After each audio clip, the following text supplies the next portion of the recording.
Tired of long waits and rushed care at the ER and urgent care clinic? Next time, stay home and let Dispatch Health bring the power of the hospital to you. I call Dispatch Health. A care team of medical professionals actually come to your house. They're the same caliber of people that you would see if you were at a hospital or an urgent care. Dispatch Health can treat most non-life-threatening emergencies. They can do the x-rays, they can do stitches, urinary tract infections, blood test, urinalysis, ultrasound. It's almost everything that they can do at the ER. You never feel rushed. They're there for you and only you. I felt like their only patient. And it costs no more than a trip to urgent care because Dispatch Health is covered by most insurance, including Medicare. See if we serve your home at dispatchhealth.com. Dispatch Health really went above and beyond. It's wonderful to have care come to your home. House calls are back, and they're better than ever. Learn more at dispatchhealth.com. Welcome to the Boneyard with Steve Robertson. As always, I am your good friend and host, Steve Robertson, here on the magnificent Monday edition of The Yard. No Mike Leach press conference today as it is an open date. Not sure if we're even going to have media availability this week. Not sure. And that's not atypical. I don't want anybody to read anything into that. But a lot of times they give the players time off from us in addition to everything else when they have the bye week. Of course, they'll still practice. But without an opponent to prepare for or preview, there's really no sense in us interviewing Will Rogers and those guys about Auburn 2 weeks before the game. That's not to say that the Bulldogs won't be implementing their game plan and doing some film review. That's already begun. They'll have 2 weeks to kind of prepare for Auburn. And speaking of Auburn, you're happy to know that Mississippi State and Auburn will be a 6:30 kick on ESPN2. So nighttime football at Davis-Wade Stadium. We have not had the opportunity to have that great nighttime environment this year. You said, but Steve, I'm right. You guys were around for Memphis. Remember we were going to kick it off. We were so excited to have nighttime football in September, and we had the lightning and rain delay. It ended up being Sunday morning football. Right? Remember how crazy it was?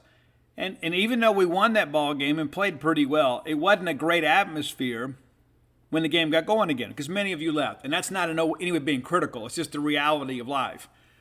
So hopefully we can navigate through this next ball game without any weather delays, and we can have a good time. So you'll have all day to be here, have a chance to tailgate with friends and family. And Mississippi State's making it easier for you to be here perhaps than ever before. They announced today a couple new ticket buying packages that are available to you. You can come to the Auburn game and bring 3 of your friends and get a parking pass for $99. That's an amazing deal. And we're going to need you here.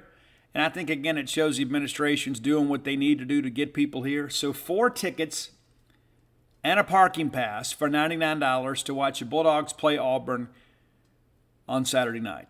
Not this Saturday, but next Saturday. That is a great deal. Now, in addition to that, you say, Steve, it couldn't be any better than this. Oh, it gets better. Many of you that listen to the sound of my voice, and maybe even 4 tickets for $99 is a bit pricey for you. Maybe it is. I'm not judging. There have been times in my life that I've been there. The thought of having to spend $100 and then have to buy everybody snacks and pay for gas, it's a lot. I get it. East Tennessee State. Maybe you've never brought your kids to a game. Maybe you've never had the opportunity to do it. Maybe you just couldn't afford it. Mississippi State's going to make it easy for you. East Tennessee State. We don't know the time for that game yet, but I'm told that we're done with 11 o'clock. Could be a 3 p.m. kick. Could be a night kick. Who knows? The fact that it is an SEC Network Plus game means that Mississippi State can kind of set the time there. I suspect John Cohen and them have probably already made some decisions about that. It just won't be announced for another week. But you can bring your family. You get 4 tickets and a parking pass for $40. That's incredible. And even if you were thinking, I'm just going to watch it at home, all of a sudden you got a chance to be here and have somewhere to park for $40. That's a great deal. Be sure and check those out. Of course, the Georgia game is already sold out. Mississippi State's only got 4 games left. 3 of the 4 are at home. The Georgia game sold out. Auburn game kind of trending in that direction. but they're going to make it a little bit easier to get a capacity crowd here. And the time is conducive. The price is conducive. Come out and join us if you will. The Bulldogs need you here. That's a huge game of Mississippi State season. We got to beat Auburn, and we need as many cowbells clanging as we can possibly get. So be sure and come out and be a part of that. I think you'll be glad you did. And for many of you, maybe this gives you a chance at a twofer. Maybe you can come to Auburn and East Tennessee State. We encourage you to do that anytime that you get a chance to pack the car and make some memories with your kids. It's a wonderful thing. And I get it. You got to get nachos for everybody. I understand. But Mississippi State making that more affordable perhaps than ever before. So be sure and check it out today. 4 for $99 and a parking pass for Auburn. 4 and a parking pass for $40 for East Tennessee State. We need you here.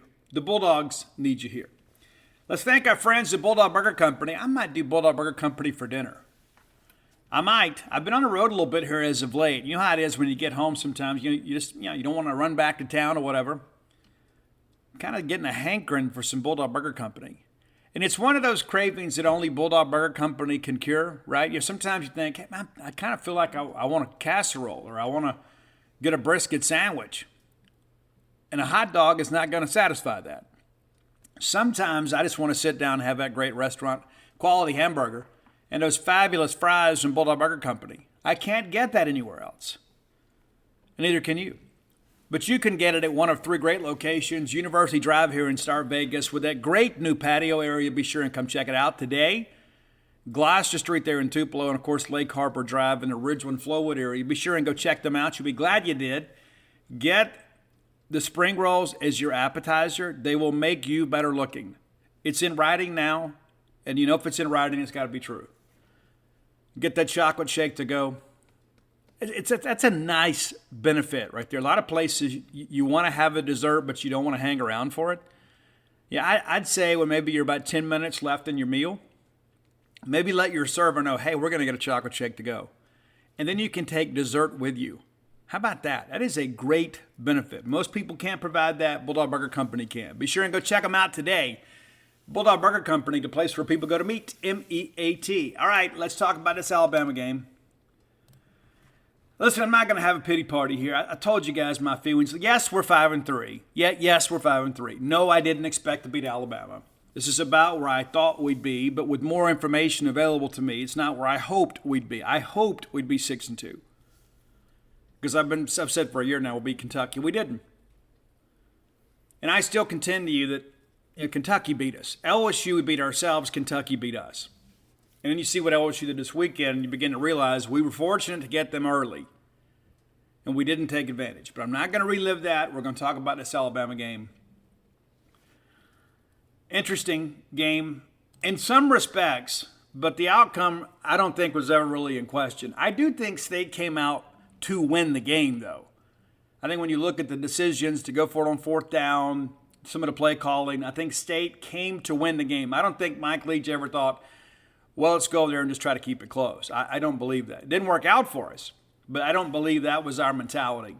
So let's start. Mississippi State wins a toss and elects to receive. I think that's probably the right thing to do, especially if you feel like you've got a pretty good script together and maybe you can go down and get a quick score and start cultivating a little belief in your team. Will Rogers is incomplete to Caleb Duckey. Now, let me tell you this, too. Before we even get too deep into this, this is broken up by Eli Riggs. I've not went back and watched the game. But the Alabama stat crew, you talk about a bunch of homers. Oh, my gosh. Every incompletion, they were trying to find a way to award somebody a PBU. There was one time that Will just throws the ball away into the turf. And are we sure that ball wasn't tipped? No, Bubba, it wasn't. It wasn't tipped. He's out there all by himself. He just throws it away safely to avoid a grounding call and to avoid an interception. No, there wasn't a PBU. There was another time Will throws the ball out of bounds, and there was nobody in reasonable superhero strength, and they're trying to find a way to give somebody a PBU. So I say that to say this. When you see these Alabama stats, take it all with a grain of salt. Those guys were a joke. They are. I mean, honestly, I know it's a minor thing in the end. It doesn't affect the outcome of the game. But, at the end of the year, when these lazy sports writers are all getting ready to pick their all-SEC team, they're going to rely on stats. And the folks at Alabama are padding the stats. And I don't care. Come after me if you want to. I don't care. It's a fraud. It really is. And that's the thing is Alabama doesn't need the help. The guys are great athletes. And we're padding the stats. It's stupid. Anyway, PBU by Eli Ricks. 2nd and 10. We give to Woody. And again, we're facing some three-man fronts here. Just had this discussion over on the genespage.com message boards. We're seeing some light boxes early in this quarter. And as a result, State's running the football.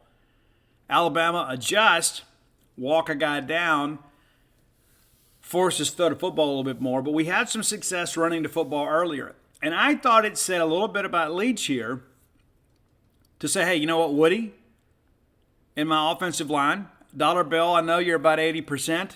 LaQuince and Sharp isn't here. Stephen Lasoya, you've never been a college center until like a week ago. I believe in you guys. Let's go get it done. And I thought Woody ran the ball hard. I'm a Woody Marks fan. He runs for 6 here, brings up a 3rd and 4. And we go back to him. It's 3rd and 4, and we don't get it, and it's close. We act like we're going to go for it. In hindsight, we probably should have. Now, of course, in a scoreless ball game, if you don't get it there, I mean, you're basically just gifting them a score. And then we wind the clock down and we burn a timeout. That's the thing I don't understand. Why do we burn a clock? Why do we take it all the way down and then waste a timeout just to punt? I don't agree with that. And then George Geropoulos, it's George Geropoulos. Georgopoulos. I'll get it right at some point. George will be graduating. 44-yard punt, 22. Kool-Aid McKinstry gets it at the 22. And Kool-Aid McKinstry, State tested him too. And there were times he was all over the Bulldog receivers, and we just couldn't get a call. We'll talk about that later. All right, Alabama takes over at their 22. Jahmyr Gibbs runs for a 2-yard loss. Right out of the chute, Jet Johnson, this Bulldog defense, really determined to stop this Alabama running game. Swing pass out to Jahmyr Gibbs, gets 7, and then it's incomplete to Roydell Williams on 3rd and 5. 4th and 5, Alabama punts. It's a 51-yard punt, and then there is an illegal formation. Mark that down. That's Alabama's first penalty of the game. And you remember how undisciplined they've been all year long, right? They run discipline in this ball game too. They just weren't held accountable for it. But here they are. They're flagged for illegal formation. 4th and 10, we make them punt again. So instead of a 51-yard punt, it's a 50-yard punt. And we get it at our 28. In the end, the net result was not much different. But Alabama flagged for an infraction. Remember that. All right, State takes over at 28. 1st and 10.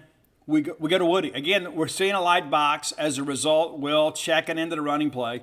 Woody goes for 3. We go back to Woody for 7. Gives us a first down. On 1st and 10, we try to run up the middle, and Toa got to us. He did. He nice play there. It looked a little bit worse than it was because it wasn't Woody being pitched back there. It's one of our offensive linemen kind of tripping backwards over the pile. All right, 2nd and 10. We go to Tulu for 12 for a first down. 1st and 10. We go to Jaden Wiley across the middle for 4. Simeon Price. And you've heard us talk about Simeon in camp, about what a good camp he's had. And Mike Leach has kind of confirmed that with his own comments. But Simeon is kind of emerging as a high-caliber third back. And now with DJ out for a little bit, we do expect DJ back for Auburn. At least we hope so. Simeon stepped up. Simeon gives you 3 here on 2nd and 6, brings up a manageable 3rd and 3, and we go right back to the redshirt freshman, Simeon Price, for 6, and it moves the chain. We go back to Woody now from the 37-yard line.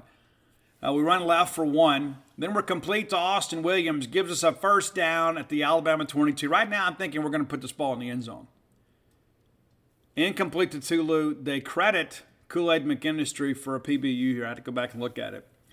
And then we're incomplete to Tulu again. Brings up a 3rd and 10. We go to Woody here. It's an obvious passing down, but we take it here, and I think it's because we knew we were going to go on 4th if we didn't make it. And many people thought we should kick the field goal here. Based on how we've kicked them, you probably a little bit too conservative. And you're not going to beat Alabama by kicking field goals. You got to go put this ball in the end zone. Plus, I think there was a real sense of urgency for the Bulldog offense because for the past 2 years, We have not scored offensively. We've not scored a touchdown against those guys. So 3rd and 10, we give it to Woody, who fights ahead for 7, gets to the 15. We elect to go for it on 4th and 3. Basically run a 5-yard curl here. Will makes the right read while he runs the right route. And then DeMarco Hellams climbs his back, and we don't make the catch. Now, I'll tell you, Jaden should have made the catch here. We let the ball get in a little bit too tight on us there. If you catch that ball with your hands, it's a first down. We don't make a play here. And give Hellams, I guess, credit for breaking it up because he did deliver a pretty good shot there on the backside of Wiley. But, we got to make that play. I mean, think about it. If you make that play, now all of a sudden it's basically a 1st and goal or right at a 1st and goal situation. You got a chance to cash one in. I mean, not to say we'd have won the ball game, but the complexion of this game changes a good bit here if State goes up 7-0. You turn it over at their 15. This box score, again, the Alabama people put this together. All right, so they're complete to Jace McClellan for 11. And I'll say Tyrus Wheat was held more than a child holds its blanket throughout this ball game. I don't know if I can stomach watching this game again. All right, 1st and 10, they rush McClellan for 3. 2nd and 7, they're complete to Ja'Cory Brooks for 40. And this is one here where, this is where we could not get Bryce Young on the ground. He bought time, and then finds Brooks kind of streaking back there behind. He matched up with a safety. Sean Preston couldn't get there. All right, and of course, I believe this is, Matthews wasn't out yet. All right, 1st and 10, Bryce Young, then complete to JoJo Earl for nothing. DCAM with a nice open field tackle there. Bryce Young incomplete to Cameron Latu. Jordan Davis in his face brings up a 3rd and 10. You're thinking, okay, let's get off the field here. Similar situation unfolds. Bryce Young has all day to throw, and at some point the coverage breaks down, and he throws a guy open in the end zone. It's JoJo Earl for a 31-yard touchdown. And even though it was 7-0, it was basically backyard football for Alabama. The majority of these plays really came because of the athleticism of Bryce Young, because he was able to buy time and allow his guys to work open. They get us. The extra point is good. They kick off, and Tulu returns at 28 yards to the State 35. Pretty good job of execution there, and you felt like, hey, maybe Tulu could make a play in this ball game. Nice return to kind of get us going. And the first quarter is almost already over, guys. We take over here with 3:50 to go in the quarter. We're incomplete to Ra and McKenna Street. Kool-Aid gets another breakup. I would love whoever's counting those breakups for these guys. I wish they'd count my money, really. All right, 2nd and 10. We go to Woody, and he runs off left side for 6. That brings up a 3rd and 4. One of the best block plays of the night happened on 3rd and 4. Simeon Price, inside give, off the right side. He runs for 12 and ran with some authority, which you like to see that from a young guy. You want this guy to feel like, we can play with these guys. And Simeon Price, if anybody had a chance, maybe an excuse to be a little bit maybe timid in this ball game, it'd be a young guy like him, but he wasn't. He ran the ball with some authority. 1st and 10 now out near midfield. We're complete to Rufus for 7, which moves it to the Alabama 40. Now State on the move again. And at this point, I was kind of joking with Steph from Clarion Ledger a little bit. And I was like, hey, State's moving the football here. And State's kind of doing it within the flow of their own offense, whereas I think Alabama just kind of out-talented us on that scoring drive. I think State's kind of moving the football the way they want to move the football. All right, 1st and 1st and 10. We go to Rufus here, who gets 7 to the Alabama 40. Brings up a 2nd and 3. We're complete to Price across the middle for 1, which makes it 3rd and 2. And then we go back to Price, and we decide to run up the middle, and Dallas Turner and those guys meet us. No gain there. 4th and 2. Big play in the ball game, or so it seemed at the time. It's 4th and 2. We run the option play with Will Rogers, and Will keeps. I think the defender there got kind of caught in no man's land. I think it's no matter what Will does there, if he pitches or goes, we probably get the first down. But the unnecessary pitch, no point making it, right? So Will runs for 3. We get the first down. And then we're complete to Ra for 9 to the Alabama 27. The quarter runs out. State's down 7 and on the move. And you're beginning to think, okay, maybe we can make this thing interesting.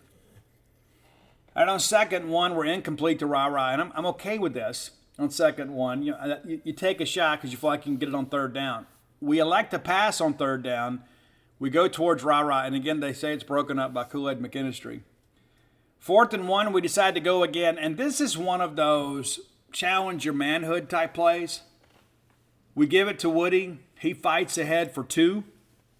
Now it's 1st and 10 at the Alabama 25. So back-to-back drives by State to get deep in Alabama territory. We didn't get in the red zone this time, but we're deep in Alabama territory, and you feel like, hey, maybe we can make a game of this. 1st and 10, we're incomplete to Justin Robinson. 2nd and 10, one of the only times they didn't award a PBU. 2nd and 10, we run Simeon up the middle again. Will Anderson and his guys are there.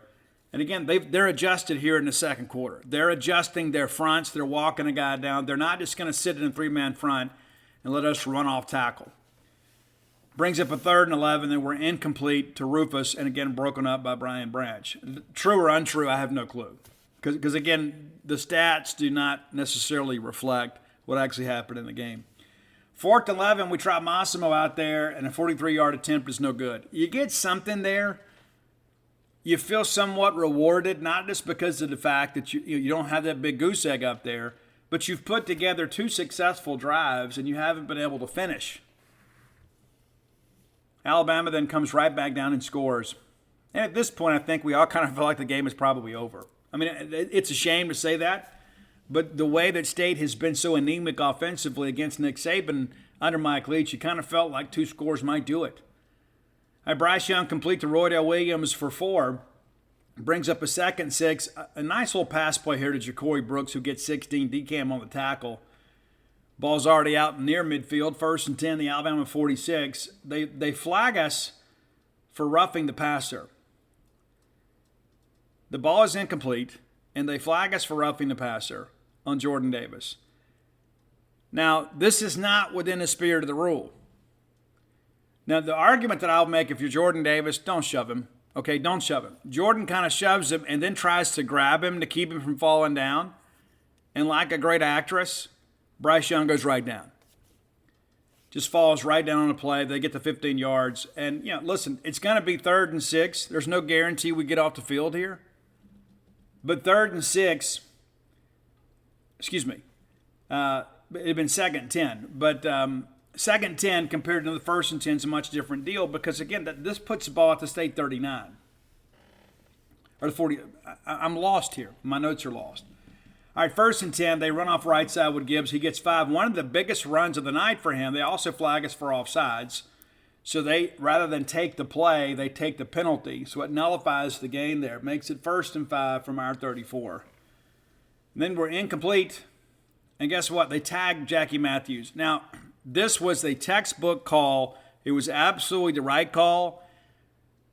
And it was also unnecessary because the kid missed the ball, right? Jackie knows better, and we need Jackie out there. But it was absolutely the right call. I think everybody that saw it recognized it. You hated it, but the reality of it is it's a pretty easy review for the officials there. And again, we're kind of imploding here. The roughing the passer was a bad call, but again, take it out of their hands. Don't shove him. And then the targeting play, it sets 30 yards and penalties on this drive. And then right after the review, Ja'Cory Gibbs runs off right side 19 yards for the touchdown. Basically untouched. Extra point is good. It's 14-0. And now you're without Jackie Matthews, who is arguably your best safety, and you've just had some bad plays here. I mean, I look at this drive again. I missed this one. I didn't miss it, but the offsides. So it's 35 yards and penalties on this drive. 35 yards. They kick it off. Tulu runs it out to the State 20. Perfectly okay with that, even though we don't make the 25. I want Tulu to be given a chance all the time to return the kickoff. He fields it at 6 and gets 14 yards. I'm perfectly fine with that because he's electric, and at some point he's going to break one. All right, now it's 14-0 Alabama, and then State, after having 2 fairly successful drives, really does nothing here. I disagreed with going forward on 4th down here. I did. and maybe you feel like you can't stop them. Maybe you got to go. We're complete to Wiley for 4, and then we run Price off left side for 5. And again, I don't know if you're going to make a lot of hay running at the middle against Alabama. I think you got to run off tackle. Maybe do some zone blocking type stuff just to kind of give the running back an opportunity to pick a hole there. But it brings up a 3rd and 1. I thought we would run for the football here. We didn't. We elect to go to Caleb Ducking, and again, it's broken up by Eli Ricks. I don't know. 4th and 1, we decide to go for it, and again we go to Jaden Wiley, and again it's broken up by Brian Branch. I remember this play distinctly, at least I think I do. I thought he climbed his back. I thought it was PI. They don't give us a call there. And this is 4th and 1 from our own 29. So you're giving Alabama the football there at your 29, and really I think in many respects, this sounds kind of silly to say it in the second quarter, but it's almost like a white flag. It's almost like we know we can't stop you guys. We got to go out here and do it. And we don't get the call. 1st and 10, Young is deep to Treshawn Holden for 17, down to the state 12. Roydale Williams and runs for nothing. Bryce Young is then complete to Roydale Williams for 6, which sets up a 3rd and 4. And then Treshawn Holden on the pass play there for a touchdown. It's 21-0, and now we thought the game was over at 14. I think we all knew the game was over here. And again, I do not agree with the decision to go for it from your own 29. You punt the ball, you make the football play, because what happens if they muff it? They don't do it very often, but what if they do? Or what if you get a sack? What if you get a fumble? What if you get a pick? So instead of being 2 plays out of the ball game, you basically gift them the football at your 29, and now it's a 3-score game. At this point, we all knew the game was over. And that's a terrible way to feel, but that's the reality of it. State gets the ball back with 8 minutes to go in the second quarter. We're incomplete to Justin Robinson. Again, they say it's broken up by Eli Riggs. I think this one actually was. I know some people thought he dropped it. It was a back shoulder throw, if memory serves me correct. But I remember Riggs rakes it out there. Then there was a false start penalty on Jameer Calvin, and that's a kid right there. We really needed him to have a big year this year, and he just hasn't. 2nd and 15, we hit Ra-Ra for 8. We need Ra-Ra to get going.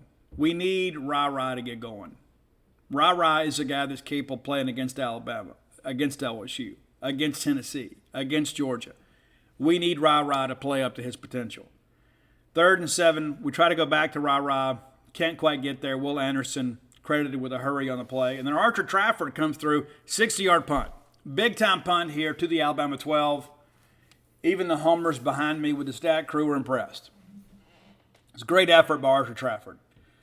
All right, 1st and 10. Not much happens here. Jahmyr Gibbs runs for a 1-yard gain. Tyrus Sweet on the tackle brings up a 2nd and 9. Bryce Young an incomplete to Jahmyr Gibbs. Jalen Green gets a hand in there. And they review this for, if I'm not mistaken, they reviewed this for targeting too. And he hits him in the chest. So, of course, the Alabama stat crew behind me all felt like that not only should Jalen Green be ejected from the ball game, but he should be, suspended for the rest of the year, and his first male-born child be prevented from playing football ever again. There are a lot of people that are involved in football that don't know the rules of football, and some of these people, unfortunately, work in football. This is one of them. And I made a little sarcastic comment. I'm not afraid to say it. And I said, well, you know what? Maybe you guys can award Jahmyr Gibbs a pass breakup on this, because he did get his hand on the football, unlike some of those Alabama DBs that were credited earlier. But I digress. All right, 3rd and 9, pass complete to Jermaine Burton, who shouldn't be playing. I don't care what Nick Saban says. You're on the field and you hit some girl in the face, you should be suspended a minimum of 1 game. Well, you don't know the whole story, Steve. I don't need to see the whole story. I don't need to hear an explanation. I don't need to hear his reasoning. I don't need to hear his side of it. We have got to stop excusing negative behavior, not just in sports, but in life. If you walk up to some young lady, or really anybody, and you punch them in the face, and then you get to play football the next week, that sends the wrong message. I don't care about the rest of it. But Steve, you don't know his background. Don't need to know it. Don't need to see it. There's no excuse for that behavior. And the fact that he played in a ball game, I think, is an indictment, and really maybe where we are as a society. And I expect more from Nick Saban. And I think they didn't need Jermaine Burton to beat Mississippi State. What kind of message does that send to the rest of your team? I'm a huge fan of Nick Saban. We're getting to see the greatest college football dynasty in the history of the game in our lifetimes. But this is one of those situations where I absolutely disagree with St. Nick. This kid had no business playing. And to be quite honest with you, I fought Greg Byrne a little bit here too. I think Greg Byrne's got to step in here and say, you know what, Nick? We can't do it. Anyway, it's first down, 1st and 10 at the Alabama 36, and Roydell Williams and runs for 3 off the left side. 2nd and 7, complete to Gibbs for 5. Brings up a manageable 3rd and 2. They find JoJo Earl for 7, and that's a kid, too, that's kind of unheralded, too. JoJo Earl is a really good player at Alabama. 1st and 10 out at midfield. Incomplete, and then they flag us again for roughing the passer. I didn't get a good look at this, but I thought that Pickering swatted him in the helmet. I may be wrong because I can go back and watch it. I thought Pickering got him up high. I don't know that maybe it wasn't intentional, but anytime that you hit a quarterback after the throw is gone, you hit them in the head area, they're going to flag you. And that's probably a good rule. But that's what I remember about this play. All right, 1st and 10 at our 34, and again, it's another Alabama drive aided by a penalty. Again, granted, it was first down. There's no guarantee they can't convert anyway. But we're shooting ourselves in the foot and then reloading the gun. All right, 1st and 10, Gibbs runs off left side for 3. 2nd and 7, McClellan then runs for a 1-yard loss. Bulldog running rush defense good in this ballgame. Again, you had that 19-yard run for Gibbs, but you really kind of kept those guys bottled up, even when the game still mattered. All right, 3rd and 8, it's incomplete to JoJo Earl. DeMonte Russell, a nice blitz there, kind of forced the early throw. Will Reichert comes through with the field goal attempt, and it's good. It's 24-0 now with 2:48 to go here in the second quarter. Will Rogers is in sacked on 1st down. They overloaded the right side there and came after him, and did it a couple times too. Sacked for a loss of 5 yards. 2nd and 15 were incomplete to Tulu. And again, Kool-Aid McKinstry with a breakup. I think Kool-Aid might have actually been on the sidelines drinking Kool-Aid and then awarded by PBU. Again, I didn't go back and watch it. I didn't chart all these plays. But Kool-Aid McKinstry is a fine football player. He doesn't need anybody to help pad his stats.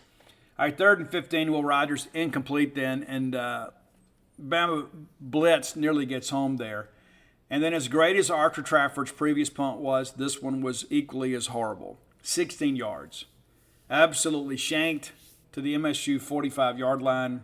We may as well have gone for it, right? I mean, basically the only difference between what happened in the previous drive when we went for it from our 29 and didn't get it is that we basically made them go 16 extra yards here. 1:57 to go, and State actually does a pretty good job here defensively. Bryce Young is complete to Kobe Prentice for a 2-yard loss. Complete again to Prentice for 3 yards. 3rd and 9, incomplete to Ja'Cory Brooks, and picking Tyrus Wheat in there in his grill. And it forces a punt, and then one good shank deserves another. They shanked the punt too, only 21 yards.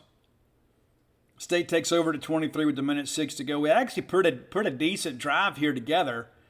We just weren't able to cash in. Will Rogers complete to Ra for 7. Woody then runs for 5, which moves the chain, gives us 1st and 10. Then Rogers is sacked for a 2-yard loss. Now, in the old Tommy Frazier Nebraska days, that would be a run for loss. They changed the rules because Nebraska basically, they used to brag about how Tommy Frazier had never been sacked, and this kind of stuff happened all the time. He would get tackled behind the line. That was a rushing attempt. No, it wasn't.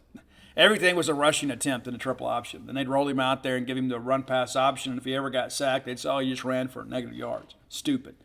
They changed the rule, though. The Will is actually sacked here for 2 yards.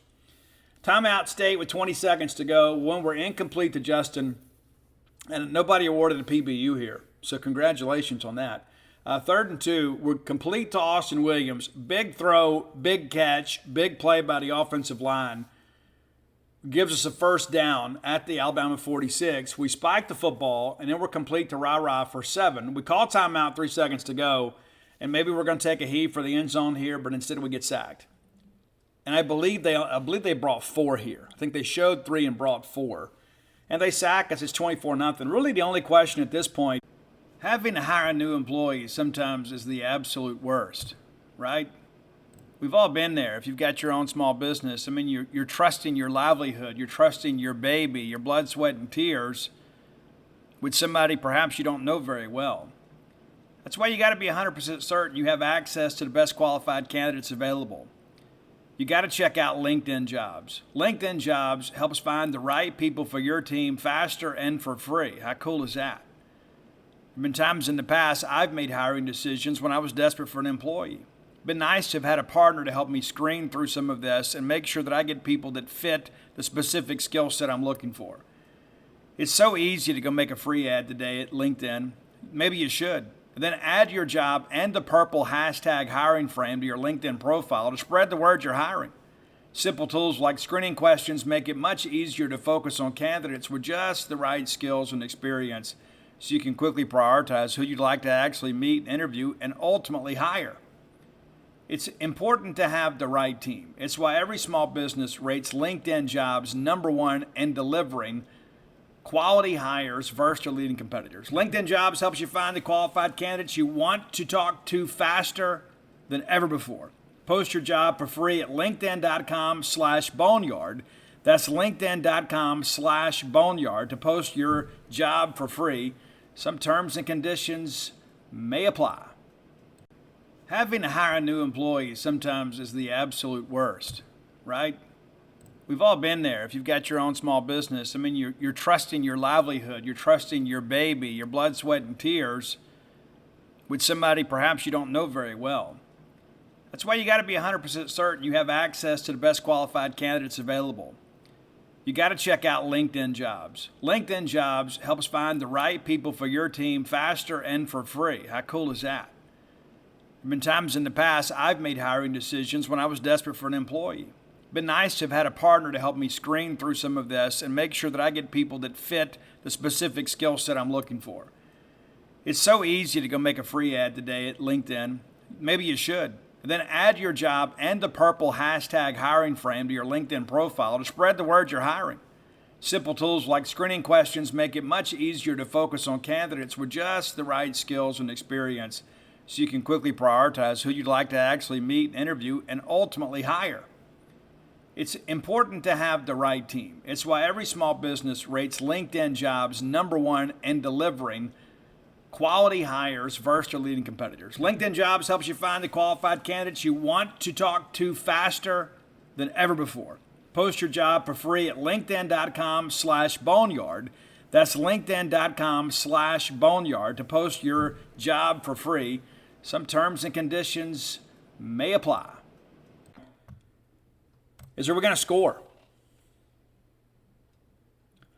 Well, we begin the second half. Of course, we have to kick off here. I mean, and let's be honest, not that it really mattered, but the reality of it is that I think most people probably expected Alabama to go ahead and cash this first possession of the second half in. And I think that really this is a test for the Bulldog defense, right? I mean, this is about pride, toughness. You've been pushed around a little bit. You've been given the short end of the stick, given the short end of the field. Let's see if you can go out here and make a play here. And I thought the Bulldog defense really stood up here because you know as well as I do, we weren't in the halftime locker room, but Nick Saban, I'm sure, told that team, let's go out here and put this thing away here on this first drive and get out of here. But the state defense is like, you know what, I'm going to give my guys a chance. And I credit Zach Arnett, Buki Watson, Jed Johnson, all the leaders on the Bulldog defense for stepping up here, getting a good stop here. Really played well in the second half. Bryce Young is flushed, and he lunges forward to get back to the line of scrimmage, or it would have been a sack. Jace McClellan then runs for 2 yards off the left side, brings up a 3rd and 8, and it's, again, complete to Jermaine Burton, who had no business playing. 0, 0, 0. First down.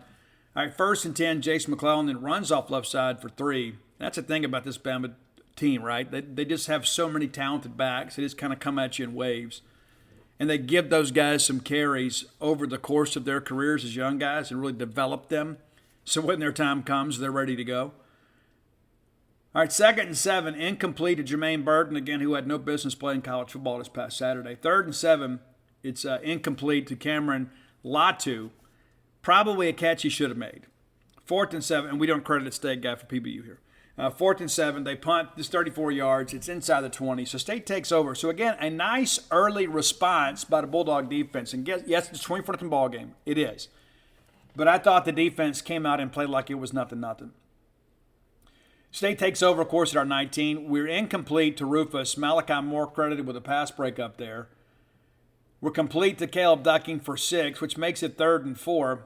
Then complete to Rufus Harvey for 7, which moves the chain. 1st and 10 from the State 32. We go back to Rufus. It's incomplete. 2nd and 10. We're incomplete again,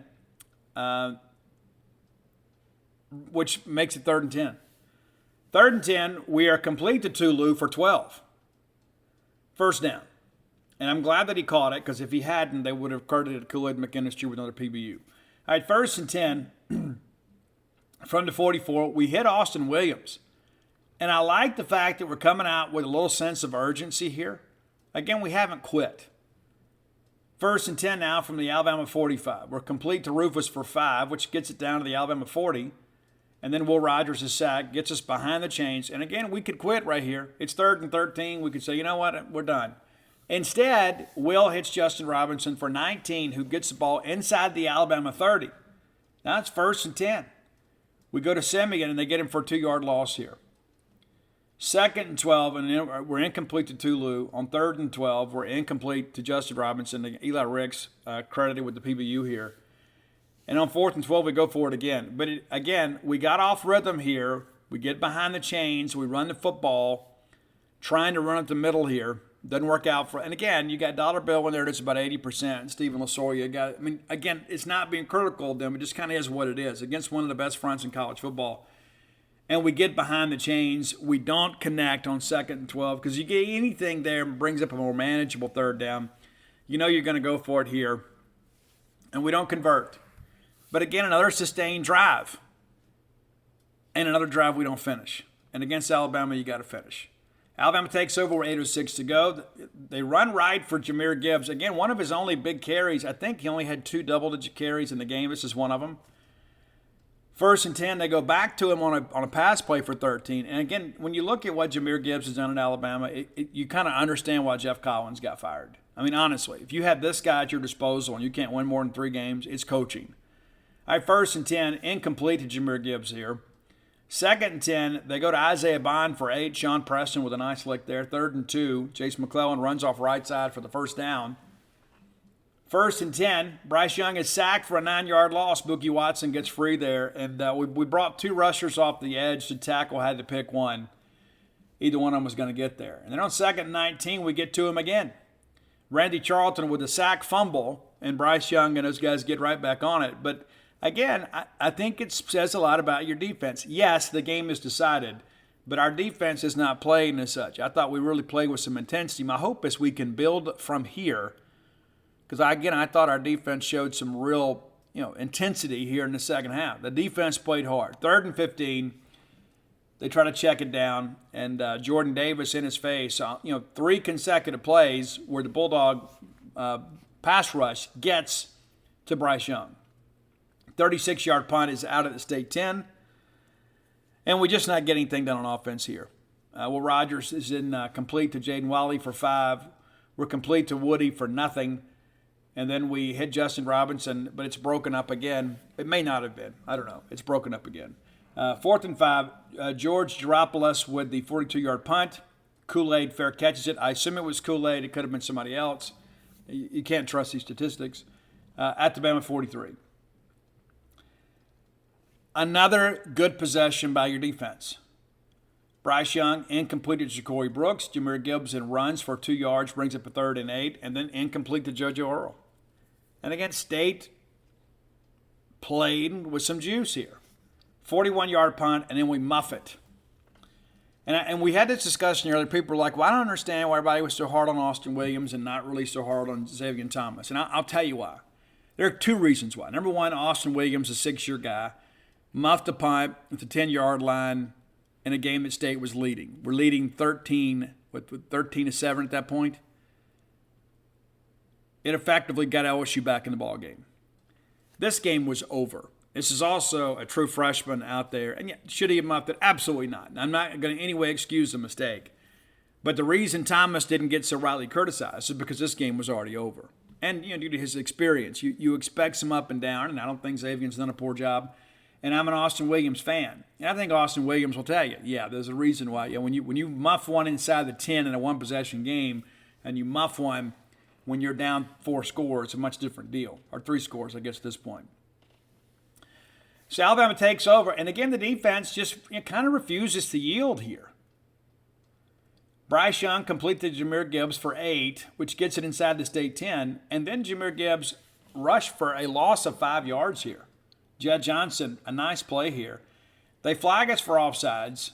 I guess too many good defensive plays in a row. 3rd and 2, they flag us for the face mask here. It appeared to be the right call. It did. We had some face mask on Woody Marks earlier that wasn't called, but they did see this one. Brings up a 1st and 4. Incomplete to Cameron Latu, and Preston breaks it up there. Sean Preston, while he had a couple of busts earlier in the game, played really well down the stretch. 2nd and 4, and it's a loss of 11. It's a bad snap, and that runs out the end of the 3rd quarter. So Alabama, again, in control here heading to the 4th, but they face a 3rd and 15. Incomplete to Jermaine Burton. Again, no business on the football field at all. Sean Preston with the breakup there. Field goal is good. Now it's 27-0. I mean, everybody's ready to ride home safely now. And again, the question is State going to be able to score? We go back to Simeon Price. He runs at the middle for 2. We check it down to Price, who gets 3, brings up a 3rd and 5. We actually call timeout here. Play clock winding down. 3rd and 5. We're incomplete to Tulu. And then we punt again, 4th and 5. George Geropoulos with the 40-yard punt to the Alabama 28. Alabama puts together a decent drive here. State keeps them out of the end zone. But again, a nice drive here. Gibbs runs at the middle for 7. They run off left side for 3. Incomplete to Bind, which brings up a 2nd and 10. Bryce Young then runs left for 2-yard gain. Nathan Pickering on the tackle there. 3rd and 8. Again, some silliness here. They complete the pass down the field, and they flag Jalen Green for roughing the passer. If you don't think the elephants are a protected species in the Southeastern Conference, go back and watch this game. And again, that's not why State lost the game. But that's the big rub, right? You already know you're going to go over there and you have a difficult evening because the talent level is so much different. But then when you go over there and you can't get a call either, I mean, it's like, why even bother? All right, 1st and 10, Gibbs runs for a 3-yard loss. Colin Duncan on the tackle there. 2nd and 13, connects there with Cameron Latu for 11 yards. In the red zone, 3rd and 2, Williams runs for a 1-yard loss. They kick the field goal. It's 30-0 here. And again, I'm happy with the intensity level this defense is playing with. Arnett did a good job challenging those guys. And again, listen, I understand play calling's a little bit different in a 7-0 game and a 27-0 game. I get it. But attitude and effort are two things that should never be determined by the clock or the score. All right, 1st and 10, State begins the 25. We're complete to Rah for 13. Then we're incomplete to Justin Robinson. They flag us here for personal foul on Cameron Jones. Makes it 1st and 25. We're complete to Rah on the deep slant, gives us 8. And then Woody runs for 6, brings up a 3rd and long here, 3rd and 11. We're incomplete to Jaden Wiley here. And then George Geropoulos, 41-yard punt to the Bama 22. I'm ready for this thing to be over at this point, aren't you? But I wanted to see, hey, can we score? Can we at least get that monkey off our back? Jason McClellan runs for a 3-yard loss. Roydale Williams and runs for a 3-yard gain, makes it 3rd and 10. They're complete to Tyler Harrell for 12 yards. And this is Jalen Milroe in the game now in place of Bryce Young. 1st and 10, Roydale Williams runs for a 1-yard gain and another 1-yard gain. And then Jalen Milroe is incomplete to Christian Leary, broken up by Marcus Banks. The press box wanted pass interference called on this play.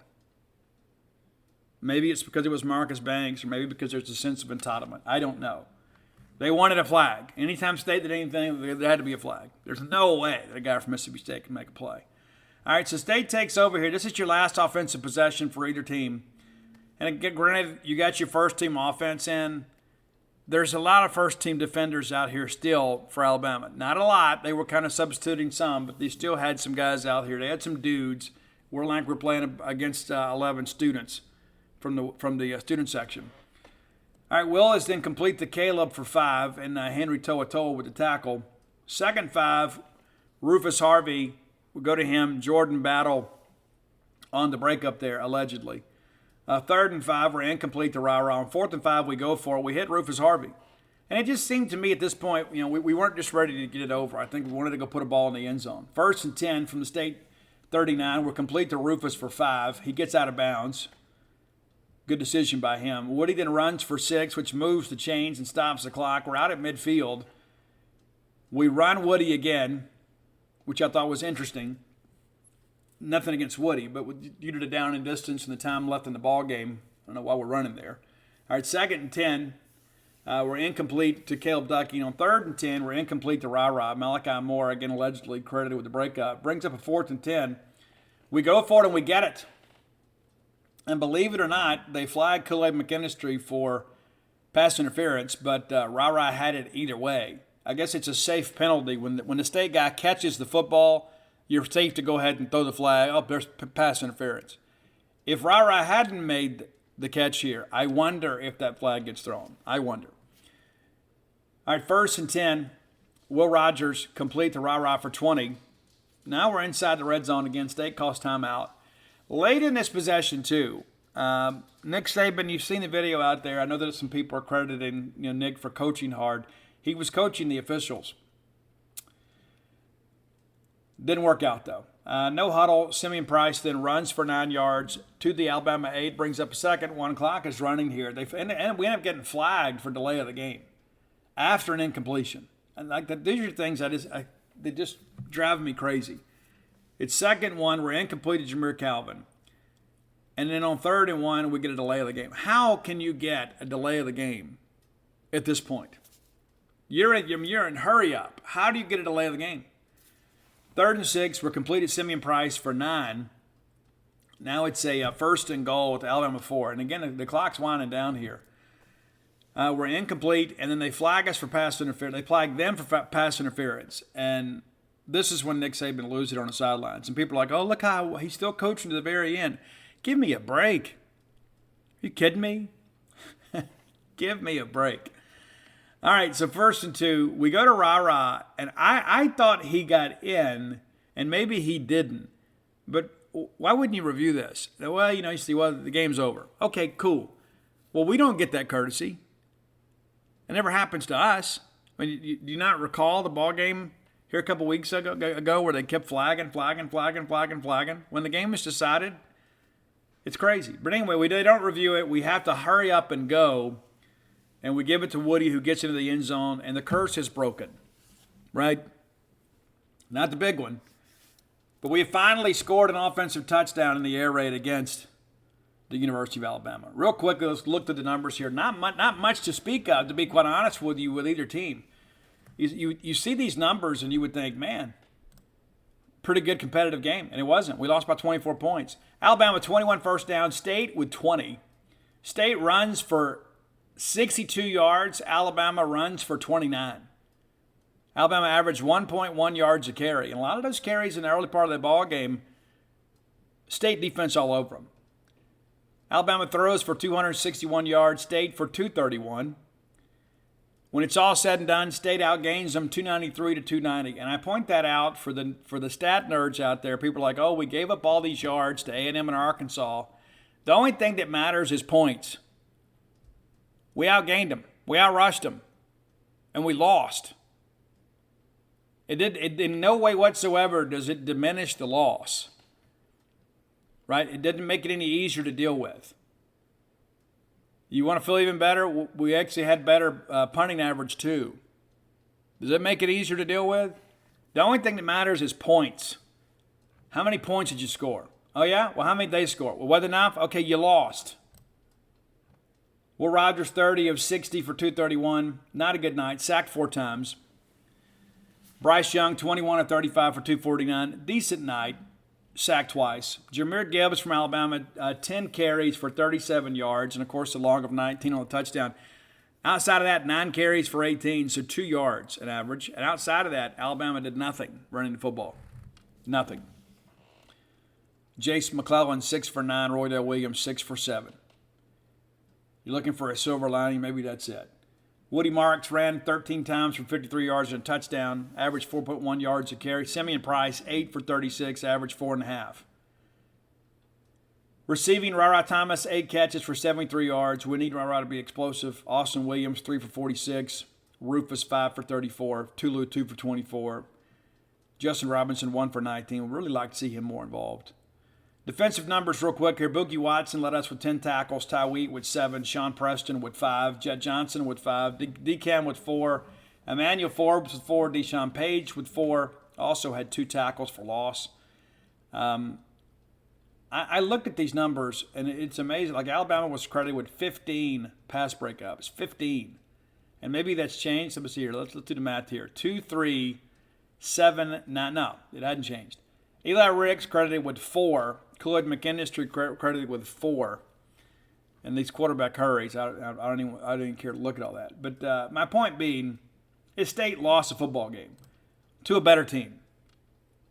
There's nothing to really feel good about other than the fact that at least the next time we play these guys, we don't have to hear what Mississippi State hadn't scored an offensive touchdown against these guys. Let's move on. All right, next segment of the show brought to you by closewithblair.com. Top 10 list time as always. Blair Chandler is my friend, your friend. He is your friend in the mortgage industry. Top 1% close ratio in the country. Here the last 2 years consecutively. Works for Fairway Mortgage, recently voted number 1 in customer satisfaction. And maybe you're dealing with some drama in life. Maybe you have lived above your means. Maybe it's time to reset things. Give Blair a text or call today at 601-500-2344. Visit his website at closewithblair.com. Follow him on social media. You'll be glad you did. He's a Bulldog, season ticket holder in multiple sports, has a place here in town. Maybe that's the avenue you want to pursue. Maybe you've always wanted to have a place here. More on that later. But let Blair know, whether it be by text or email, phone call, whatever. You heard about him on the show. He'll pay for your appraisal. He'll keep some of those fees down. You'll be glad you reached out to closewithblair.com. Again, that's 601-500-2344. That's the number directly to Blair. Directly, that's his personal cell number, just between us. All right. So we are at a critical juncture in the season, and it's the pain of the 2-game losing streak, right? And now we have this extra week to kind of mourn and heal, and so there's a lot of pain. And so I thought, hey, let's do a top 10 list, songs about pain. Let's do it. All right, number 10 is actually one of my favorite songs on the list, but because it didn't have pain in the title, I moved it back. I could have done House of Pain, right? The jump around song. I don't feel much like jumping around these days, but we're going to go with Hurt from 9 Inch Nails. A lot of people like the Johnny Cash version, and you're welcome to substitute that if you like. But Hurt from 9 Inch Nails, number 10. Number 9, we did do House of Pain, but House of Pain from Faster Pussycat. Great song. I've spoken to Tommy Down about this song multiple times. Very difficult song for him to write, he told me. Took him years to finish the song. Number 8, and many of you have shared the meme that you're in a toxic relationship, Mississippi State football. I think that's a little bit self-loathing, but in your honor, here is A Pain That I'm Used To by Depeche Mode. Number 7, a little more joyous song as we go back to the late 80s, early 90s. It's Rob Bass. It does take 2 to make a thing go right. In this case, it's Joy and Pain. That's your 2. Joy and Pain from Rob Bass. Number 6, a modern rock song. I've seen these guys live. Saw them in the Lander Center. Puddle of Mudd didn't show up. So the band Chevelle played an extended set. Send the Pain Below by Chevelle, your number 6 track. Number 5, another band that I love. They've had the second most ever number 1 rock singles in the history of the charts. It's the band 3 Days Grace, and the song, of course, Pain. Pain. Number 4, we're going to take a step over to the rap genre here. One of my favorite rap songs of all time. It's Method Man's Bring the Pain. much like your Bulldog defense did on Saturday. Good effort. Probably the only silver lining. That and Woody Marks and Sivian Price. I thought that was the only real highlights for us, if there are any highlights in a 24-point loss. Number 3, it's The King of Pain by the Police. We ought to call the police on some of these officials. Number 2, it's Bon Jovi, Center for the Pain. I love this song. I love this album. I didn't think I would. It didn't get the rave reviews some other albums did. I ended up buying the album anyway and really liked it. But Center for the Pain is great. But number 1 for me, it's the Five Finger Death Punch classic, Champagne. It's all champagne. A toast to you now. That's our top 10 list today. Be sure and check them out. You'll be glad you did. Again, if you're feeling in pain today because maybe the season's not quite gone the way you'd hoped, maybe this list is for you. We'll try to be a little more optimistic later in the week. But I don't feel as disillusioned as perhaps some other people do. It is frustrating that we can't be more competitive against Alabama. I'm not going to belabor that point, but that's your top 10 list today. Top 10 songs of pain. You can check out these wonderful lists over on Spotify. Go to Dogmatic67 and follow Roy on Twitter too. Maybe send Roy your idea for the top 10 list today. And maybe we do it this week. We've got a healthy list, but we're always looking for good ideas. All right, next segment of the show brought to you by Campus Bookmart. I'll be signing there prior to the Auburn game. I don't know all the details yet. Speaking of that, next week I'll be at Mistletoe Marketplace in the Jackson, Mississippi area. Maybe you're familiar. And then I'll be there with Auburn. And we'll do the Unwind event downtown. Got a few things coming up. Had a really two really good days at Tupelo at the Celebration Village. Thanks to everybody that came out. Some of you are getting a book of mine for Christmas. One young lady bought.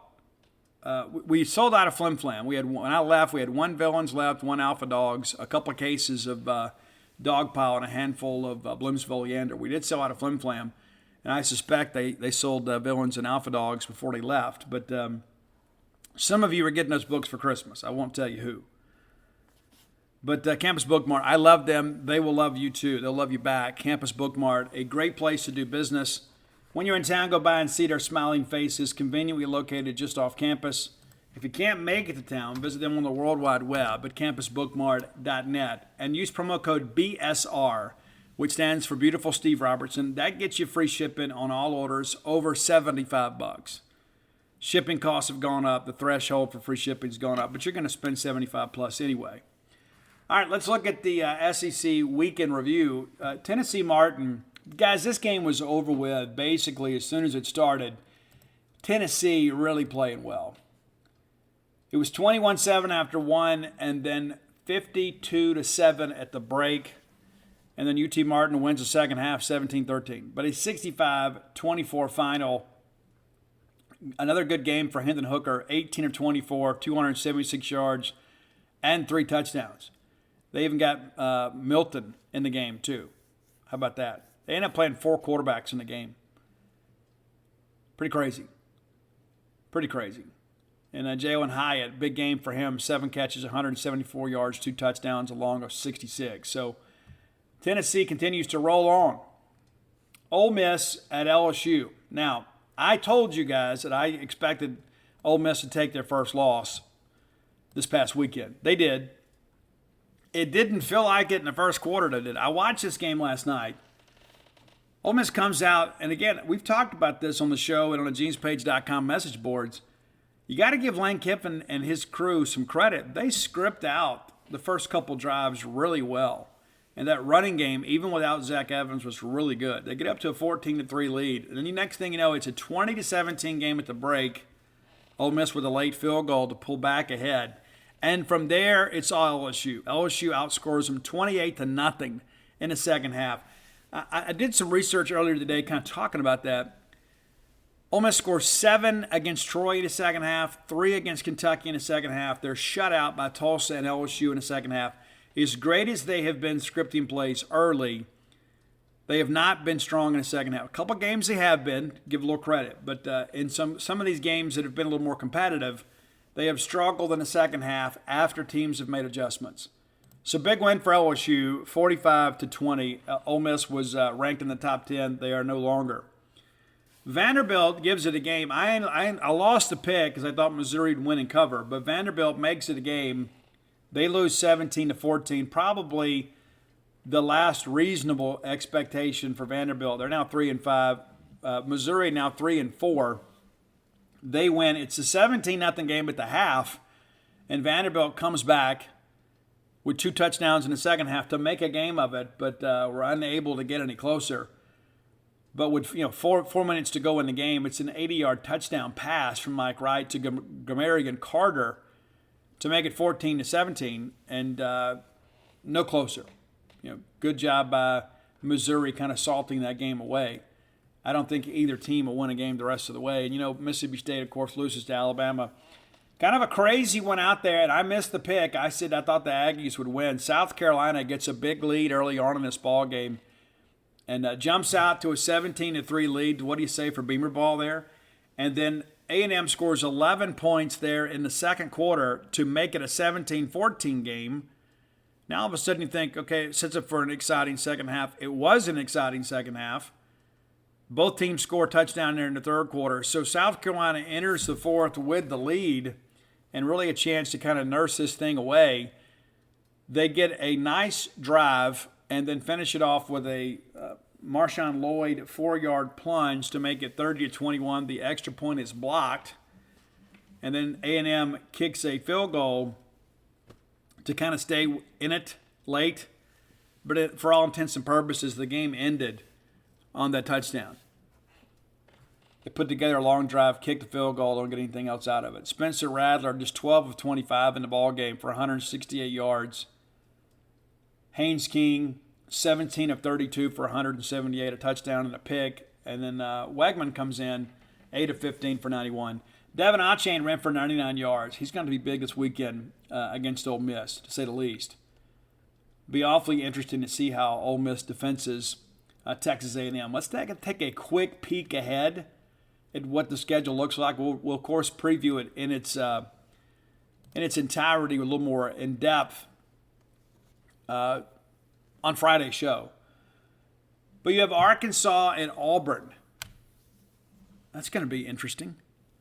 And then Florida at Georgia. That's your 2:30 CBS game. The 3 o'clock game is Missouri at South Carolina.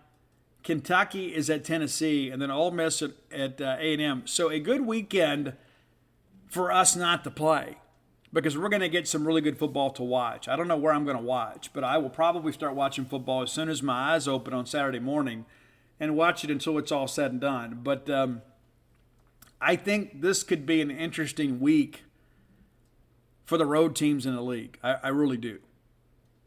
What can Auburn do against this Arkansas rushing game? Can Florida keep it close against Georgia? Can Missouri upset South Carolina? Did you expect that? South Carolina now ranked 25. Kentucky at Tennessee. You know what Tennessee has done, but Kentucky does such a great job of making you play their game. Could be a fun one. And then Ole Miss now ranked 15th against A&M. And A&M really, really struggling in many respects. You need a home game. You need a game to get everybody up. But they're 3-4 now, 1-3 in the league. I thought A&M would be better. I really did. I really thought they would be better. They have scored the fewest points in the Southeastern Conference. So you feel like if Ole Miss could get an early lead, A&M would struggle to catch up. They just do not play well from behind. And if you haven't noticed, Texas A&M, outside of the first game of the year against Sam Houston State, has not scored more than 24 points. I mean, just let that sink in for a second. Jimbo is supposed to be the quarterback whisperer and this offensive guru, and they can't score. They can't score against anybody. Couldn't score against App State, really couldn't score against Miami. They get a defensive score to beat Arkansas. Couldn't score against State. Made it a game against Alabama. And then, of course, they get down to South Carolina, and it's just too much to overcome for them. So interesting game this weekend with Ole Miss, to say the least, for both teams really. Ole Miss has struggled to do things on the road. They've played in the friendly confines of Vaught-Hemingway Stadium, and now all of a sudden it's time to go. I mean, you look at all this stuff too. It's like Ole Miss has had 2 road games, 2, until this past weekend. Against Georgia Tech was the first one, and then against Vanderbilt. And you begin to think, okay, number one, those are not hostile environments to begin with, and those teams are terrible. Georgia Tech now 3-4. They've won 2 of the last 3 since they fired Jeff Collins. And, of course, Vanderbilt's situation too. But Ole Miss goes into a real hostile environment, even though it was a day game at LSU, and really struggled in that second half. And LSU pretty much dialed up whatever they wanted to do defensively. I didn't think the officiating, I told you I watched that game last night, I didn't think the officiating was good in that game either, for either team. There was one play where Ole Miss is flagged for roughing the passer, and he did not rough the passer. And there was another play late where LSU was flagged for something. It may have been a personal foul, and it should have been offsetting. It was 2 guys, and they flagged one. But the reality of it is LSU was the better team, and it showed. And probably a game, too, that LSU had to have. And it's so crazy when you start looking at this stuff. Could LSU win the West? I mean, dare we have that conversation? I think we should. It's for a couple minutes here. Yeah, Alabama's now 4-1 in the conference. LSU now 4-1 in the conference, and LSU hosts Alabama. If the Alabama team that showed up Saturday plays against LSU on the road without the benefit of officials, could LSU beat Alabama? That's one thing you got to think about. Could they do it? They've already played 8 games. So they only have 4 remaining. They hold the tiebreaker over Ole Miss. And based on what you saw this weekend with that LSU running game, do you give Ole Miss much hope of beating Alabama? I'd say no. I think at this point probably the only team that could catch Alabama is probably LSU. They're off this week. They host Alabama, then travel to Arkansas, host UAB, and then travel to A&M. Outside of that Alabama game, what game won't they be favored to win? So if they beat Alabama, there is a good chance that LSU runs the table. It'll be a dicey game at Arkansas. It always is. But we had left the Tigers kind of buried for dead. And listen, it wasn't a great LSU team we played them. They've gotten better, and they got trounced by Tennessee. And then they kind of find their running game, and they put up 45 against Florida and then 45 against Ole Miss. They won't put up 45 against Alabama. But you begin to kind of look at this and say, you know what, LSU just kind of sleeping in the reeds out there. They could find a way to beat Alabama.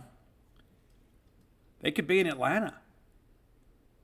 It is absolutely crazy to think about that. And when you look at these offensive numbers, too, I mean, with the exception of the Auburn game, you know, they have done really well in conference when it's come to putting points on the board.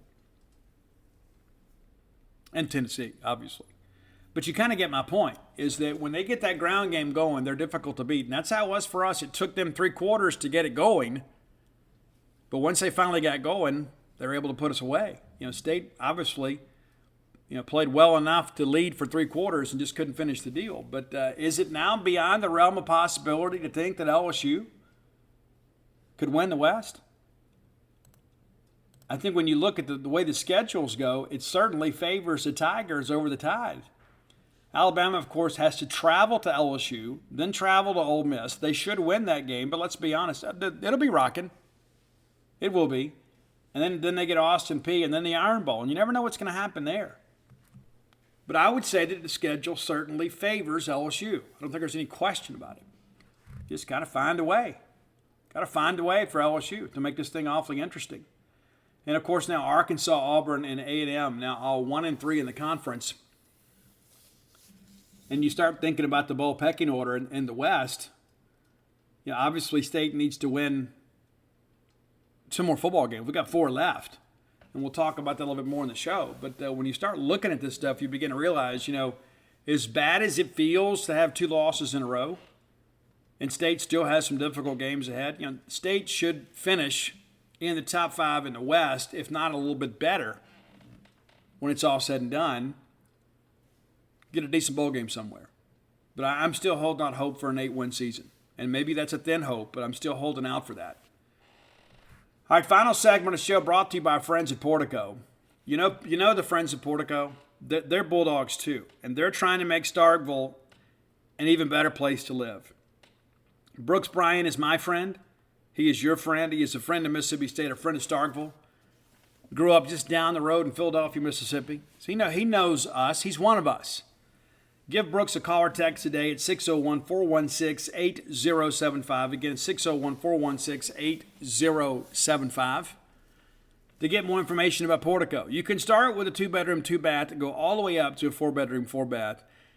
They've got a place for everybody. Whether you've got a growing family or maybe you're looking to downsize. Maybe your kids are gone now and so you know what? We don't need all this room. Portico's got a place for you. Conveniently located close to campus. 1.1 miles away from the Mississippi State campus. Turn off of 82 on the 12. The very first right is Pat Station Road. You go to that 4-way stop and there's Portico on the right. You'll be glad you did. Be sure and go check it out. Portico. Make it your next move. All right, let's take a quick inventory of kind of where we are. I mentioned Alabama LSU. Ole Miss, 3-1 in the league and 7-1 overall. And it's interesting, if I can get it out, how so many people are like, oh, Ole Miss is dead and buried. I don't know that I agree with that. I don't. I do think that Ole Miss has a difficult schedule, perhaps the most difficult schedule remaining in the conference. But I think it's going to be tough for us to catch them. Maybe we do if we win the Egg Bowl. But this Ole Miss team is fixing to earn it. They don't have a non-conference opponent left. They had one of the easiest schedules in the history of the game to start the season. Of course, at home against Troy, at home against Central Arkansas. They go to Georgia Tech, who's now fired their coach. At home against a very average Tulsa team, they win by 8. At home against Kentucky, and Kentucky's a good win. As much as I hate to say it, Kentucky's a good win. Kentucky gave the game away, but Ole Miss made the plays to win. And then you're at Vanderbilt, and then you're at Auburn, and then you host Auburn. So it's like you finally get in a conference play, and 2 of your first 3 conference games are against the projected 7th-place team in the East and the 7th-place team in the West. You finally go play somebody on the road, and you get smashed. Now they got to go to College Station, and it's one of those games, too. This is a difficult pick for me. Even though Ole Miss is a slight favorite in this game, it's difficult to go win on the road in College Station, no matter who you are, what you're about. And this is an A&M team that I think will be somewhat desperate. They've had some quarterback troubles. They've got Devin Achane, and Ole Miss did a good job kind of bottling him up last year. What can they do this year? A lot of complaints from the Ole Miss faithful about the defensive front, running a 3-man front. If you run a 3-man front against A&M, I think it could be a long night. I think you've got to put in a wrinkle there and kind of make them throw the football. And then, of course, Alabama goes to Ole Miss. Alabama should be favored. I believe they will be favored. And then Ole Miss goes to Arkansas. And you know how wild an atmosphere Razorback Stadium can be. And then you've got the Egg Bowl in a short week. I mean, conceivably, you could see Ole Miss losing out. I don't think they will. Maybe they find a way to win a couple of games, maybe end up 9-3. And I think when you look at what they lost last year, I think you would consider that a very successful season. Not to mention all the turnover with the staff. It's possible. But they could end up 8-4. They could end up 7-5. They could. You saw they were 7-1. I mean, guys, honestly, look at this. You had 2 road games to places you don't ordinarily play well. And then you got Alabama coming in, and then the Egg Bowl. Not to mention, what kind of shape are they going to be in mentally? Let's say they drop the next 3. Let's say they enter the Egg Bowl on a 4-game losing streak. What happens then on a short week? Not to mention, they're about to play 3 very physical football games. They just played 1, and they got beat up pretty good too. Jackson Dart was hit over and over and over again. A&M, a very physical defense. Maybe not the run defense we'd expected them to have. Alabama will be physical. Arkansas is always physical. And then you got Play State. So they're about to run the gauntlet here. And when you think about, could State catch them? You're basically, a game and a half behind them. State's played 5. They've played 4. So let's say they drop a game this week. It's conceivable you could catch them. But State's got to win some ball games. We talk about Arkansas. I think Arkansas's got a good schedule too. But looking at State and kind of where we stand, 5-3 and 2-3. And again, a lot of people projected State to be 5-3 at this point. It's still somewhat disappointing because we feel like we should have beaten LSU. And this Kentucky team, based on the circumstances at the time, Will Levis, of course, was banged up.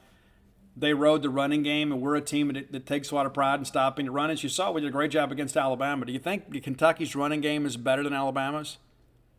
I would submit to you no. And that's not the Kentucky's any slouch. Rodriguez is a stud. But I think we learned a little bit about how people want to attack us against Kentucky, and we did a better job against Alabama as a result. But 5-3 overall, 2-3 in the league. We were hoping to get to 4-4 in the league and win all 4 of our non-conference games to go 8-4. Well, that still remains a possibility. Let's just go ahead and give State the W against East Tennessee State. That makes you 4-0 in the non-conference. A lot of people expected State to drop one of those. Thought maybe it was Memphis, maybe it was Arizona. Now you get East Tennessee State. State should win that game handily. You just got to be able to get out of there and be healthy. All right, that makes you 6-3. So can you find 2 out of 3 wins here? All right, you got Auburn coming in, who has really struggled. And that's a home game. It's going to be a night game. That's a game you got to get. And then you've got Georgia coming in, sellout crowd, and Georgia's Georgia, right? So you don't expect to win that game. A lot of people are like, Steve, I just got a feeling. I don't. I don't have a feeling. I think the talent differential is probably a little bit too expansive for us. And I think the fact that we kind of carved them up a little bit offensively a couple years ago, Kirby and him will have a plan. So I think in many respects, State beats Auburn. That gives you another W. I think you lose to Georgia.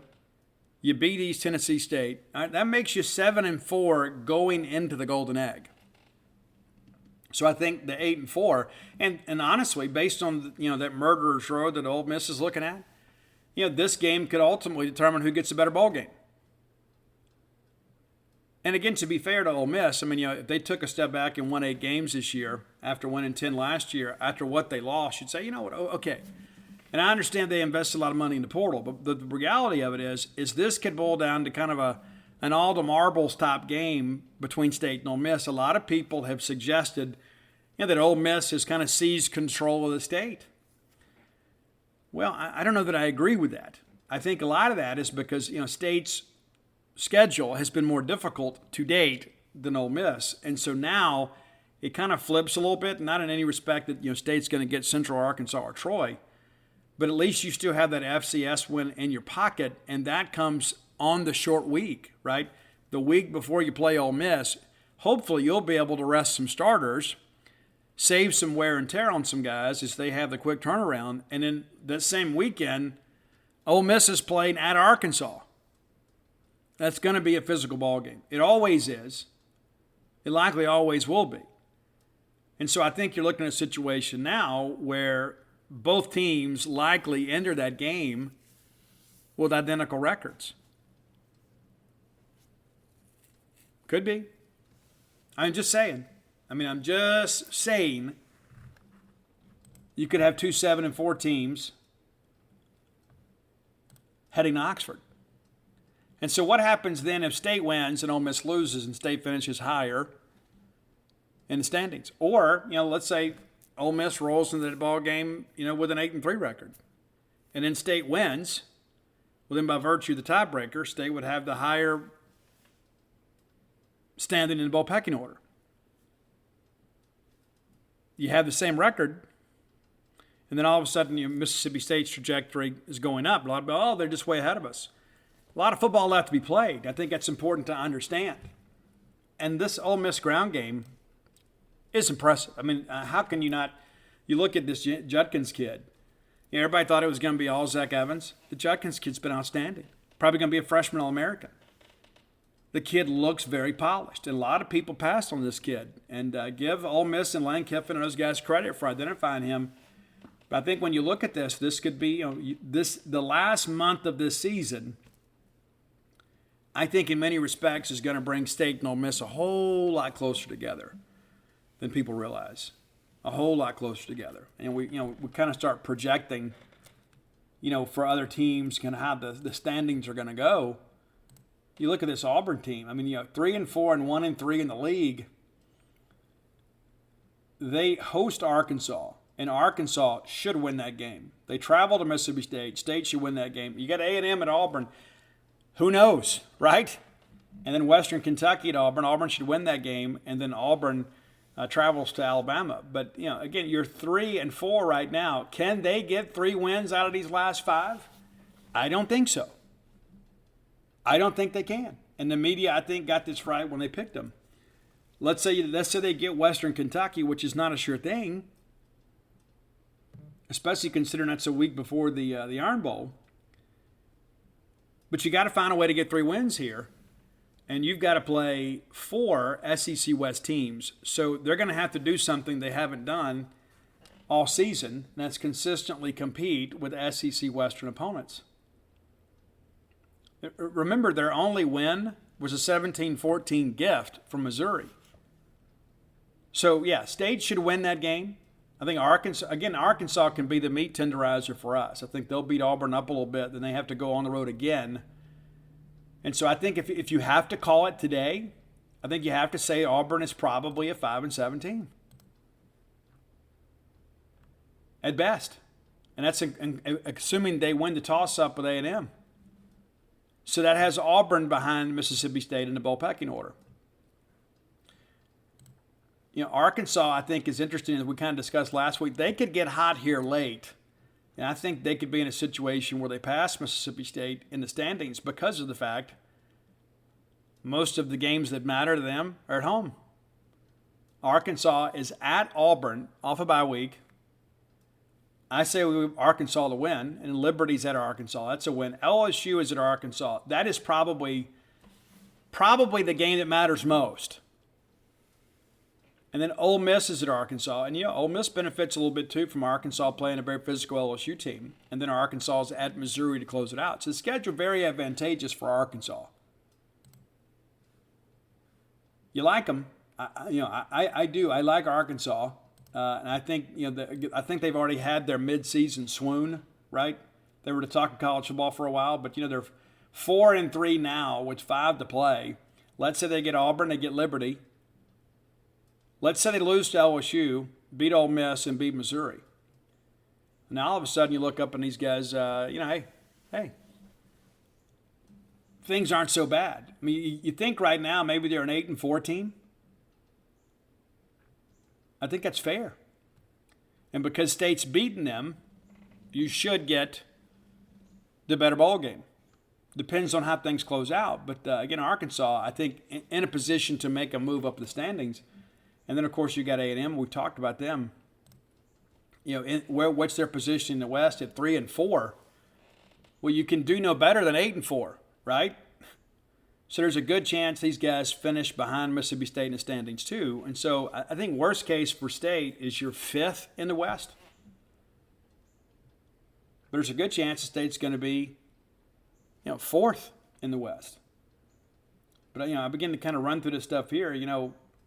Ole Miss at A&M, Florida at A&M, A&M at Auburn, UMass at A&M, and then LSU. I mean, if we're being honest about this, probably the most difficult game is the LSU game. But the Ole Miss game this weekend is awfully dicey. But they're going to play some rushing offenses, and they have not been exceptionally good in rush defense.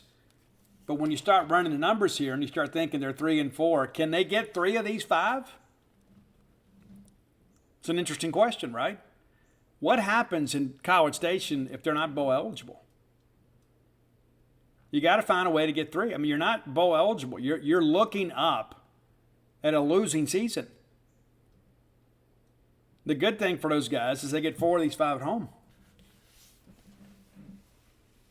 So we'll see how things roll out here. But I think if you got to call it today, State should finish ahead of Auburn and ahead of A&M, and potentially tie with Ole Miss. And we'll see what happens at Arkansas. Again, just kind of projecting here. But it seems at times like all is lost because we live in the big maroon bubble, right? It's like all we think about. We're so acutely aware of what happens with our programs. And you don't kind of have any emotional investment in what's going on somewhere else, right? I think it's important to understand that. The league has been wide open this year for the most part, especially when you get out of the top two spots. We don't think this Bama team is quite as dominant as they have been. But how crazy would it be if we look up the first Saturday in December and it's Tennessee and LSU in Atlanta? To be quite honest with you, that sounds awfully tasty to me. Tennessee, LSU, rematch. You say, well, you know, Steve, that they killed them. They did. But wouldn't that be good for the league? You know, Tennessee, of course, got a very physical game against Kentucky this week, and then they go to go play Georgia. Of course, Georgia and Florida, interesting week this week. It's all interesting because now all the games begin to matter now that the pecking order's kind of been established. And you look at Georgia, you know, they have Florida this week and then Tennessee next week, and then they got to go on the road to play Mississippi State and then have Kentucky the next week. That's a difficult stretch. Going to be some very physical games ahead of Georgia. What kind of shape is Georgia going to be in by the time they get to Starkville? And again, you know, State's going to need a lot of help. But the reality of it is that there's a little more intrigue here as we get ready to enter, you know, the Halloween season in the final month of the season. Very excited about where we are. And not happy with the last 2 weeks, obviously. But we have a chance to overcome that. We can let this little stretch define us, or we can let it motivate us. I think the bye week comes at a good time. The open date, we get some guys back, get everybody healthy. We got to go win some football games. And again, you feel like you got East Tennessee State in your back pocket. You should be able to beat Auburn. Well, that makes you 7, right? That gives you 7 wins. And you start, running through this thing, and you start beginning to realize, there's still some opportunities out there for us to get some things. And all is not lost. And it's, when in the beginning of the year, we'd say, hey, this is where we'd like to be. You're 5-3 right now. But again, you could be, if I had told you you're going to be 7-4 ahead of the Egg Bowl and a chance to have the same record as Ole Miss with a win, you'd take it. And you need to win that game. Losing 3 in a row, I mean, that just, that just decimates a fan base. And so, got to take it one game at a time, obviously, but basically we can still meet expectations. At the beginning of the year, I think we all said, man, if we can go 8-4 and get the Egg back, that's a successful year. And then, of course, you win the bowl game, gives you a chance to get a 9-win season. And, of course, after we had the stretch where we beat Arkansas and beat A&M, people were thinking, man, 9 wins are right there for us, and then we went and laid an egg at Lexington. But you try to be the voice of reason whenever you can be. It's still, everything is still right there, kind of right where we need it to be. We just got to go take advantage of it. All right, if you hadn't done so, go to dogpilethebook.com. It is the holiday season, and many of you have waited thinking, oh, we got plenty of time. It's 2 months away from Christmas Eve. 2 months away. So go to dogpilethebook.com. You can get signed and personalized copies of all my sports books there. That's Alpha Dogs, Flim Flam, Stark Villains, and Dogpile. And I believe there's less than 2 cases of Stark Villains left. You say, well, Steve, how many are in a case? I think it's 16, maybe. So less than 30. So if you haven't gotten Stark Villains, you need to get it. It's going to go out of print next year. Come back for a short run in 2024. So don't delay. I've had people come up to me and say, oh, I told my wife to get that book for me for Christmas, and she got a different one, or we didn't get it or whatever. And we've sold a bunch of Dogpile here as of late. I think a lot of people last year were hoping to get it for the holiday season. Maybe only buy books for Christmas. Got a bunch of people that we sold Dogpile to last week. So again, think about your friends and your family and give them the gift of Mississippi State literature.